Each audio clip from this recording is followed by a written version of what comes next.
We are believers, we are teachers, we are all God's creatures. We are opening up the doors to our home. We cherish the moments when we see our children with faith burning strong, learning at their own paces, smiles on their glowing faces. We're caring for their education. Come and join our family at Eden Hope Academy. Hello, welcome to Eden Hope Academy. I'm Kim. I am Thomas. And we are on timeline cards for week 20! Yay! Woo! All right, let's start out on our first card. And we have the Battle of Shiloh and the second Battle of Bull Run. So let's start out with the Battle of Shiloh. That happened in Tennessee. So throw up Tennessee, Thomas. And it was on April 6th through 7th, 1862. So put that right below Tennessee. And it was near Shiloh Church. And the Confederates battered the Union Army most of the day. But then toward the evening, they got near the Tennessee River. And one of the most important Confederate generals, General Johnson, was shot in the leg and he died. And so General Beauregard, let's say that, General Beauregard. Or should we do it Anna style? General Beauregard. Took over for him, and that was kind of the beginning of the defeat of the Confederates at the Battle of Shiloh. So Ulysses S. Grant, can you throw him up? Was in charge of the Union forces during that time, and the cost of the victory for Grant was huge. 62,000 troops were either killed or wounded, captured or missing, and 45,000 Confederates engaged with over 10,000 casualties. So it was a huge loss for both sides, and it just tells you how awful war was or is. And the second battle that we're talking about, so maybe on that one you can.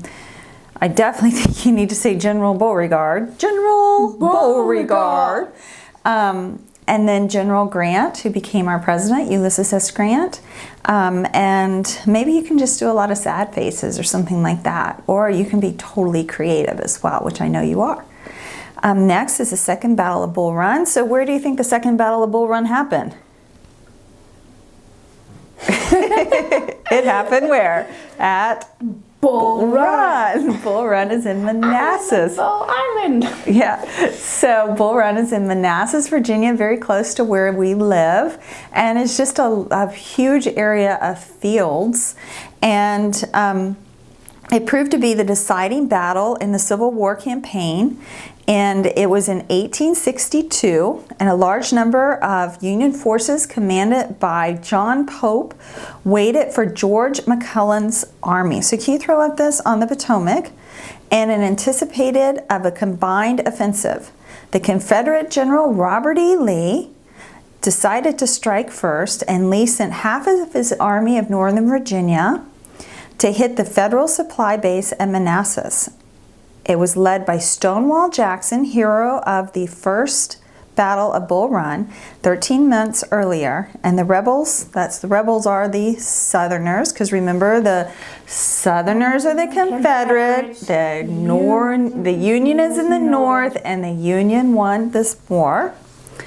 So by the rebels, they seized supplies and burned the depot and established hidden positions in the woods. And on August 29th, this is in 1862, Pope's Federals clashed with Jackson's men, who held their ground with heavy losses on both sides. The following day, after the rest of Lee's armies arrived, 28,000 rebels, led by John Longstreet, launched a counterattack, forcing Pope to withdraw his army toward Washington that night. So that's the second Battle of Bull Run, and it was in Virginia.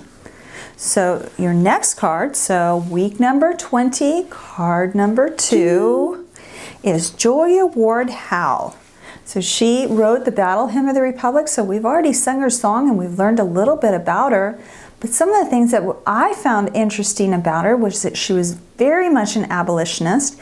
And the reason that she was coming down from New York, where she lived, to Washington was because Abraham Lincoln himself had invited her down to do a review of the troops and see how the men were, and to look at their morale and to see how they were doing, to check up on them. And so she had done that. So I thought that was pretty cool. Another thing I learned about her was that she wrote a novel in the 1840s called Okay, throw it up. Thank you. Called that, and I cannot pronounce it at this moment. Usually I can pronounce things pretty well, but I'm tongue-tied. And she also wrote Passion Flowers, Words for the Hour, and a play called Lenora.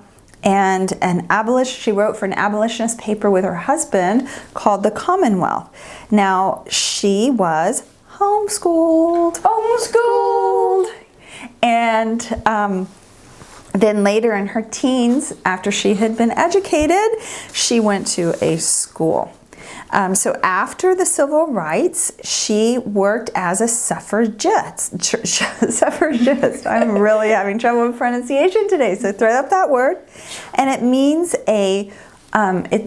women who are working so that women could have the vote, so that they could vote for the president and their elected officials. So she worked as for the New England Women Suffrage Association.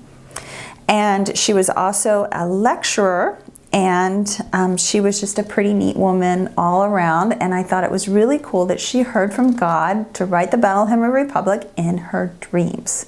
So that's Julia Ward Howe, and you can do anything on her. Maybe you could have a woman in a carriage, or campfires with people singing. Or maybe you could have her writing the Battle Hymn of the Republic. That would be really cool too. So anything like that is great. And our last card for today is Sherman's March to the Sea. And so what happened is from November 15th until December 21st, 1864, William Sherman, who was a general with the Union Army, so is Union North or South? North, thank you. Northern Army marched on a 285-mile journey from Atlanta, Georgia, so put this up, Atlanta, Georgia to Savannah, Georgia. And he had 60,000 troops with them, and he had them separated into two parts, and they were separated by 30 miles.